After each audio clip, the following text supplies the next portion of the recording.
Welcome back to your Magic the Gathering onboarding. Today's module is on ramp and draw. Let's get into our learning objectives. By the end of this module, you will have learned what is ramp, the kinds of ramp, and when to ramp when you're running these kinds of cards, as well as what is draw and the kinds of draw you're going to experience and have access to in Magic the Gathering. Let's first talk about what is ramp. Ramp is defined as mana acceleration. Game pieces that add mana either directly or indirectly are generally considered ramp by the player base. Ramp comes in a few different forms. The most common is land ramp, such as Rampant Growth, Kodama's Reach, Three Visits, Cultivate, etc., etc. These are all cards that put additional lands into play or allow you to play additional lands.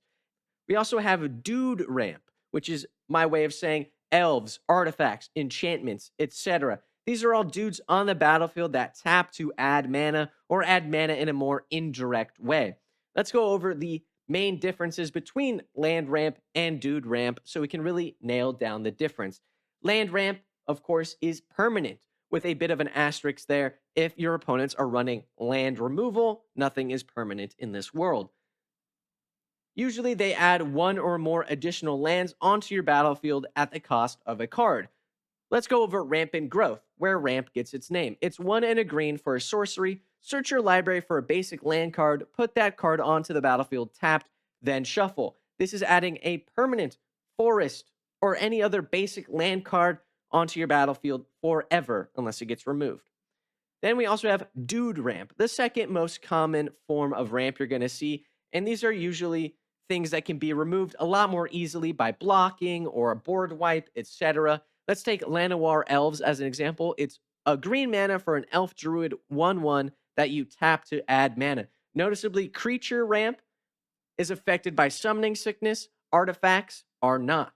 And of course, these are usually going to be hopefully on curve. So turn 1 forest and turn 1 Llanowar Elves or other sort of mana accelerants. Let's go over a ramp type example. Let's take Sakura Tribe Elder. He's 1 and a green for a Snake Shaman 1/1. You can sacrifice Sakura Tribe Elder, aka Steve, and search your library for a basic land card. Put that card onto the battlefield tapped, then shuffle. So, is Sakura Tribe Elder A, land ramp, or B, dude ramp? I'll give you 5 seconds now to think of your answer and type it in the comments.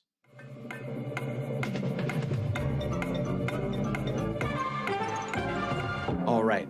If you answered A, land ramp, you would be correct. There is a bit of a trick though, because it's land ramp on a dude. This happens a lot with the elves. When they enter the battlefield, they tutor a land into play, etc. And Sakura Tribe Elder is perfect land ramp. He's a body, so we can block, but you can also sacrifice him to get that land onto the battlefield, permanently increasing your mana pool.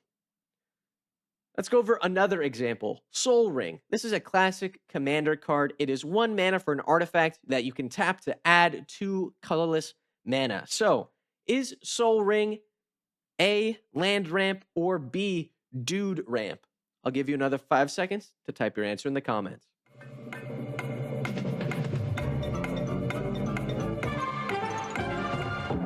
All right. If you answered dude ramp, you would be correct. Soul Ring is an artifact that is on the battlefield, not back on your little forest area where you keep all your lands.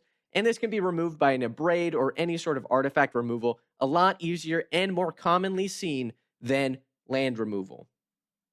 All right, one more ramp type example. We have Wild Growth. 1 mana enchantment aura, enchant land. Whenever enchanted land is tapped for mana, its controller adds an additional green mana. So, of course, is Wild Growth A, land ramp, or B, dude ramp?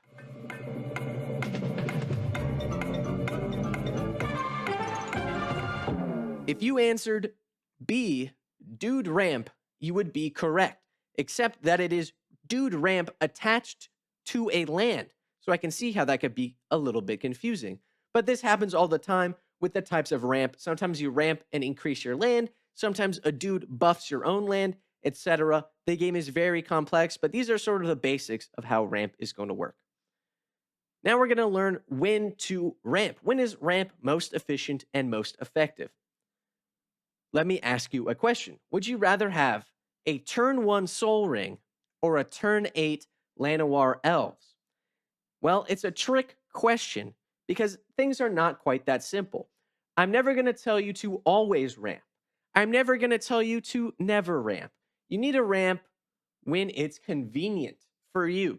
And this is usually in turns 1 to 4 ish when the game is still getting started. You can only really play the 1 drop, 1 to 2 drop cards. And this is really when your ramp curve is really efficient and possible. Of course, you can always play it later on in the game when you just have 1 to 2 mana to spare. Throw out a Soul Ring, throw out your Llanowar Elves, etc. Ramp when it's convenient for you to recover your mana base. So let's go over ramp effectiveness early versus mid to late game. So you can see I drew a little graph here, and we'll talk about it in just 1 second. Because early ramp is kind of like turns 1 to 3.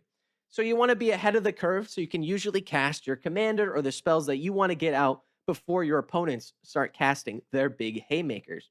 And these are usually the expected cards, your Llanowar Elves, your Rampant Growth, Kodama's Reach, etc. Early game is where everyone is collectively sort of just ramping all together to be on the same playing field. Now, mid to late game ramp is not really that big of a deal.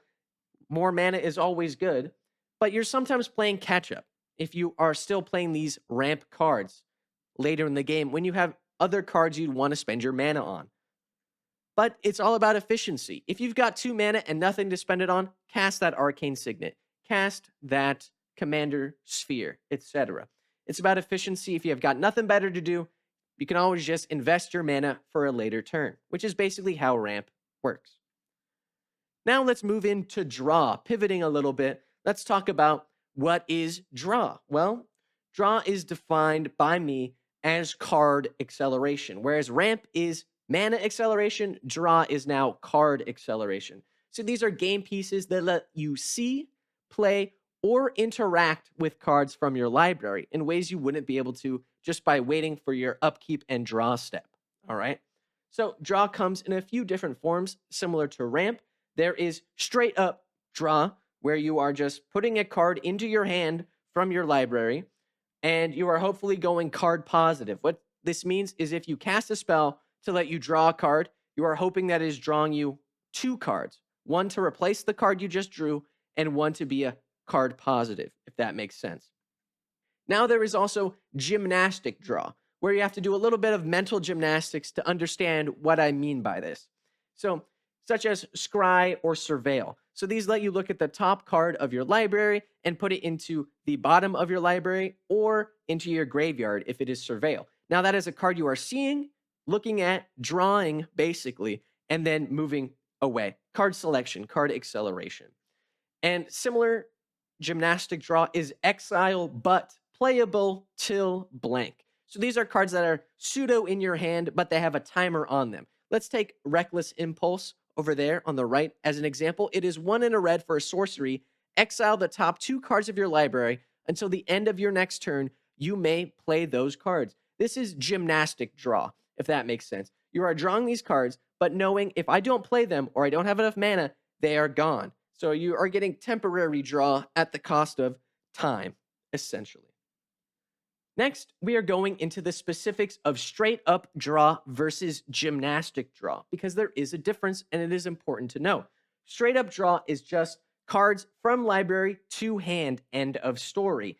Now, there are cards in Magic the Gathering that are colloquially known as cantrips. These are cards that replace itself, drawing at least 1 card in doing so. So you go from 7 cards, you cast 1 to draw 1. That is a cantrip. So let's look at Soul's Majesty. It is 4 and a green for a sorcery. Draw cards equal to the power of target creature you control. This hopefully draws you at least 1 card, replacing itself in hand, and hopefully it draws you a lot more. But that is all it does. It is just straight up card draw. Now, gymnastic draw, on the other hand, is card selection. You get to see a lot more cards and pick the best out of them. This is essentially drawing, but then losing the other ones, if that makes sense. So you set up your library for more effective draws, and that can be greater than 3 dud draws, if that makes sense. Let's look at Ponder. It's 1 blue mana for a sorcery. Look at the top 3 cards of your library, then put them back in any order. You may shuffle, and then you draw a card. So you're going to look at the top 3 of your library and go, okay, all 3 of these are bad. I'm going to put them at the bottom of my library. All right. And then I will draw a card. So instead of drawing, let's say, 3 cards, you could have drawn 3 really bad cards. Maybe they're all land, right? You draw 3 land cards. Man, this was a waste of my draw spells. But because you looked at the top 3 and moved them around, you have set up your library more effectively to draw into cards you want that move you closer to your win condition.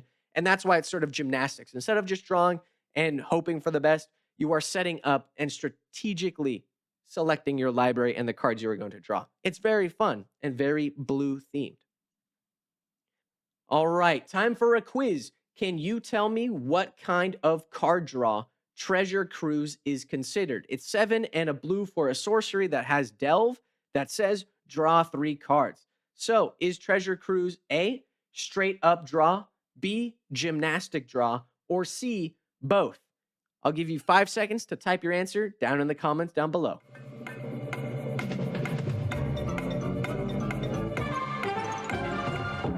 All right.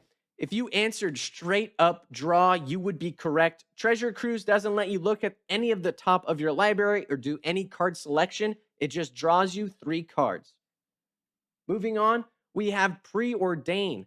1 blue for a sorcery that says scry 2, then draw a card. And to scry 2, you look at the top 2 cards of your library, then put any number of them on the bottom and the rest on top in any order. So, is Preordain A, straight up card draw, B, gymnastic card draw, or C, both?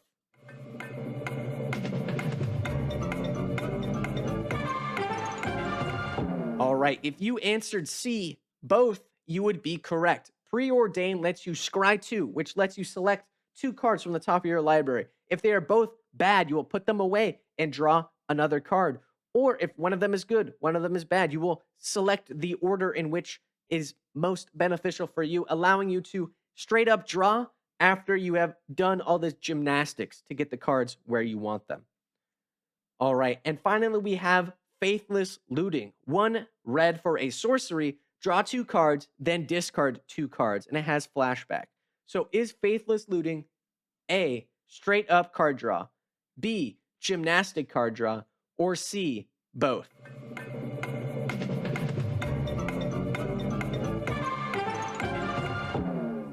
All right, if you answered B, gymnastic, you would be correct. Although you do draw 2 cards, you then immediately have to discard 2, meaning you are sort of card negative because it cost you a card to cast Faithless Looting. But now you have kind of seen the top 2 cards of your library. It gives you more card selection, so that's why it's more gymnastic. You have a lot more juggling to do with Faithless Looting than you did with Treasure Cruise, where you just draw 3 cards. So now we're going to go into when to draw cards. I'm not going to tell you to always draw cards. I'm not going to tell you to never draw cards. Just kidding. I am going to tell you to always draw cards if you can, with a little bit of an asterisk. Card draw is always beneficial unless your opponents are running a Shieldred type effect, where if you draw a card, you lose life. Or if they have Underworld Dreams and you draw a card and you lose life. Same thing with Obnixilis or Nekuzar, etc. There's a lot of cards that if your opponents have them and you draw cards, you take some damage. So it's always good to have card draw unless it's not, which is basically how it goes. This brings us to the knowledge test. Put both of the things we just learned all together now, and let's talk about Explore. It is 1 and a green for a sorcery. You may play an additional land this turn, and it says draw a card. So let's figure out what kind of ramp and card draw Explore is. So is Explore A, straight up card draw and dude ramp, B, gymnastic draw and dude ramp, C, straight up draw and land ramp, or D, gymnastic draw and land ramp?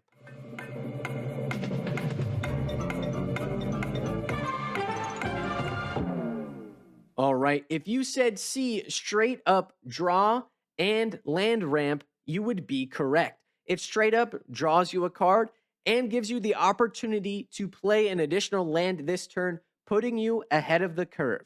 Very nice.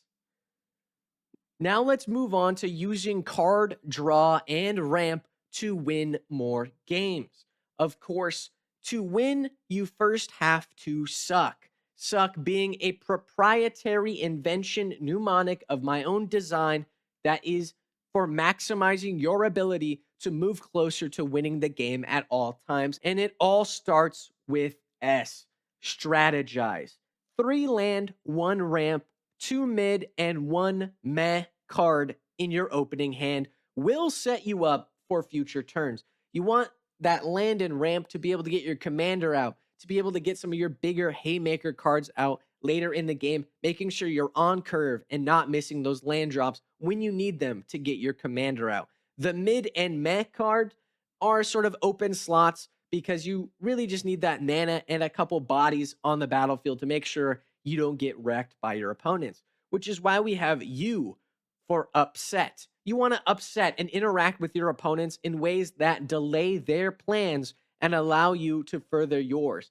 Interaction, removal, and politics will allow you to move your plans further to completion while delaying your opponent's win conditions.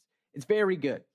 Then we have C, create. You want to build your mana and hand via ramp and draw, aiming to be ahead of the mana curve at all times with a curated hand of ideal cards. And once you have that mana and an ideal hand, you can finally go for the win and go for the kill. Finishing out the last bit of the suck system, you finally can win. Now let's have a summary of everything we learned in this module real quick.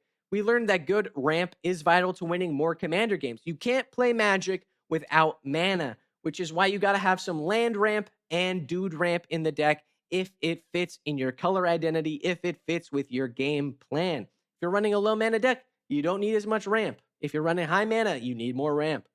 Now, of course, for card draw, you got to remember straight up and gymnastic is the way to go. You got to have some card draw. You got to have some card selection. A little mix of both is perfect and ideal. You want to always be drawing cards because that makes your strategy more flexible and more able to respond to opponents trying to mess you up. And of course, for winning more games, you got to remember the suck system: strategize, upset, create, and kill. All right. And this brings us to the end of today's video module. If you liked it, please leave a like. If you subscribe it, please subscribe. And if you got some extra money lying around, don't forget to support the children in Palestine in the link in the description down below. I'll hope to see you in the next one. Peace out.